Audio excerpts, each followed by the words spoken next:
వైఎస్ఆర్సీపీ అధినేత మాజీ ముఖ్యమంత్రి వైఎస్ జగన్మోహన్ రెడ్డి తాడేపల్లిలో ఉమ్మడి కృష్ణా నేతలతో నేడు సమావేశమయ్యారు. ఈ భేటీలోనే ఆయన జిల్లాల పర్యటనపై ఒక స్పష్టమైన ప్రకటన చేశారు. ఈ పర్యటనలో నేరుగా పార్టీ కార్యకర్తలతో వైఎస్ జగన్మోహన్ రెడ్డి భేటీ కానున్నట్లు తెలిపారు. ప్రతి బుధ గురువారాల్లో పూర్తిగా వాళ్లతోనే ఉండనున్నట్లు సమావేశంలో తెలిపారు. వాళ్ళ నుంచి పార్టీ బలోపేతానికి సలహాలు తీసుకోనున్నారు. సంక్రాంతి తర్వాత ఈ పర్యటనలు ప్రారంభం కానున్నట్లు జగన్మోహన్ రెడ్డి తెలిపారు. ఇందుకోసం రోజు 3 నుంచి 4 అసెంబ్లీ నియోజకవర్గాల్లో పర్యటించనున్నారు. అలాగే ప్రతి పార్లమెంట్ నియోజకవర్గంలో సమీక్షలు జరపనున్నారు వైఎస్ జగన్. ఇక నేను మీ అందరికీ కోరేది ఒకటే, మనలో పోరాట పటిమ సన్నగిల్లకూడదు. ప్రతిపక్షంలో ఉన్నాం కాబట్టి కష్టాలుంటాయి, నష్టాలుంటాయి. కష్టకాలంలో ఉన్నప్పుడే మనకు అదొక పరీక్ష. కష్టం వచ్చినప్పుడు అందరూ నన్ను గుర్తు తెచ్చుకోండి. 16 నెలలు నన్ను జైల్లో పెట్టారు, బెయిల్ కూడా ఇవ్వలేదు. అయినా ప్రజల అండతో ముఖ్యమంత్రి అయ్యాను. ఈ సంక్రాంతి తర్వాత పార్లమెంట్ యూనిట్గా జిల్లాల్లో పర్యటిస్తాను.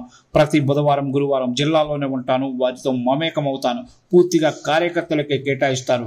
కార్యకర్తలతో జగనన్న పార్టీ బలోపేతానికి దిశానిర్దేశం అనే పేరుతో ఈ కార్యక్రమాన్ని నిర్వహిస్తామని జగన్ తెలిపారు. జనవరిలోగా పార్టీలోని వివిధ విభాగాల నియామకాలు పూర్తి చేయాలి. జిల్లా స్థాయి నుంచి మండల స్థాయి వరకు పూర్తవ్వాలి. ఆ తర్వాతే బూత్ కమిటీలు, గ్రామ కమిటీలు ఏర్పాటు జరగాలి. గ్రామ స్థాయి నుంచి ఎమ్మెల్యే, ఎంపీ వరకు ప్రతి ఒక్కరికి ఫేస్బుక్, ఇన్స్టా, వాట్సాప్ ఉండాలి. ఎక్కడ ఏ అన్యాయం జరిగినా దాన్ని వీడియో తీసి అప్లోడ్ చేయాలి. ప్రతి గ్రామంలో తెలుగుదేశం పార్టీని, చంద్రబాబుని ప్రశ్నించాలి. సూపర్ 6 ఏమైంది, ఏమైంది సూపర్ 7 అని నిలదీయాలని జగన్మోహన్ రెడ్డి తెలిపారు. ఏమైంది మా స్కూల్, ఏమైంది మా హాస్పిటల్, ఏమైంది మా పంటల కొనుగోలు పరిస్థితి, ఏమైంది మా ఆర్బీకే అన్న వరకు ప్రశ్నలు లేవాలని జగన్మోహన్ రెడ్డి తెలిపారు. ఆ దిశగా అడుగులు ముందుకు పడాలని కోరారు. ఇది జరగాలంటే మండల, మున్సిపాలిటీ, వార్డు స్థాయిలో మీరు చాలా కీలకమైన పాత్ర పోషించాలి. మండల స్థాయి వరకు బలోపేతం చేసే దిశగా మీరంతా అడుగులు వేయాలి. నా కార్యక్రమం మొదలైన తర్వాత మండల స్థాయి నుంచి గ్రామ స్థాయి వరకు నాతో పాటు మీరు, నేను ఇద్దరం కలిసి పార్టీని బలోపేతం చేసే కార్యక్రమం చేయాలి. ఇది మన ఎజెండా అని సమావేశంలో జగన్మోహన్ రెడ్డి తెలిపారు. గతంలో మనకు 151 స్థానాలు వచ్చాయి. ఈసారి తెలుగుదేశం పార్టీని సింగిల్ డిజిట్ కు పరిమితం చేయాలి. ఖచ్చితంగా దేవుడు ఈ పని చేయిస్తాడన్న నమ్మకం ఉంది.